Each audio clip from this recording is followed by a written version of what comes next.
Hey guys, I'm Mr. Abbas, and I'm here to show you how to put a timeline together really easily using Microsoft Word. So what I've done is I've got my file ready. Now I've gone up here into the layout, and I want my timeline to go across horizontally. And so I've gone in here into the orientation, and I've hit landscape. But you can choose to have your timeline do otherwise. That's totally up to you. You can be as creative as you want. One of the things that I've made sure to do before I started is to give my file a name and save it already. I've also put my name, my subject, and my title up there ready to go. Now we're going to put our timeline together using a option called Smart Art. You can find that in here in the insert. You can go up here into the menu bar. We're going to go right here. We're going to hit insert, and we're going over here and we're going to find Smart Art. We're going to click on Smart Art, and we're going to choose processes. Now it doesn't say timeline, but as you can see, we have a really cool graphical graphs that kind of look like timelines, like this one right here. I've had students put these together right here, and they look fantastic. I think this one's going to work really well for us, and so we're just going to hit that, and you can see that it inserts a template right there ready for you to go. Okay, something's popping up on me. We'll just deal with that later. But this template is just plug and play. All you want to do is you just want to click right there, and you can add in your dates. And that's one thing that you need to make sure to do on a timeline. Have your dates in sequential order. So we got April 20, 1898. And then down here, you can use this for your 2-sentence explanations. So I can click on here again and add an explanation. U.S. declares Cuba as independent.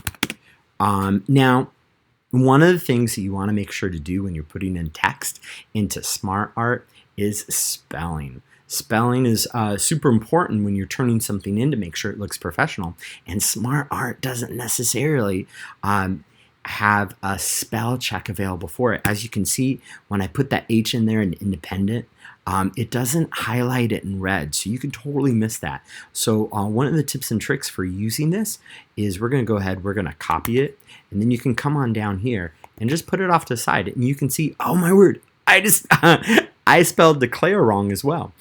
So you can come over here and make sure that everything's ready to go. Then I'm going to copy it and put it back into there. All right. Other tips and tricks to help you guys out. One of the things that you need to do is you need to add more than 3 boxes. And so that's going to be really simple to do. All I'm going to do is go over here into my little arrow. I'm going to tap that, and I got the text pane here. This text pane is going to allow me to add more boxes. And this text pane is also going to allow me to, let's say I want to put something before U.S. declares Cuba as independent. And so I can go over here and I can choose this one, and I can move it up and down the timeline. All right. Then finally, you need to know how to put pictures in. And putting pictures in can be a little tricky because Microsoft wants to put things in places that they think it's supposed to be. And so we need to tell it not to do that. And so what we're going to do in order to tell it not to do that is to come over here, and we're going to tell it to kind of we're going to lock its layout. So we're going to hit more layout options. We're going to go to text wrapping, and I'm going to tell this after I'm all done with it. I'm going to tell it to go behind the text because I want to put stuff over it. And so here we go. We can hit OK. So that's now gone into the back, and I can now start to put stuff over it. And what I want to do is I want to put some pictures on this. So again, I'm going to go to Insert, and I'm going to go Insert Pictures, and I've saved a picture. We can come on down here. We got the battle going on. We got this really sweet battle of the American ships just showing who's boss. And as you can see, now that I have this picture here, it's now going to go over that. It's not going to push this around. One of the things one of the things that you'll see here is as we're resizing the picture is that it's not letting me move it around. And so we want to do the same thing. We want to go back here, and we want to format the picture.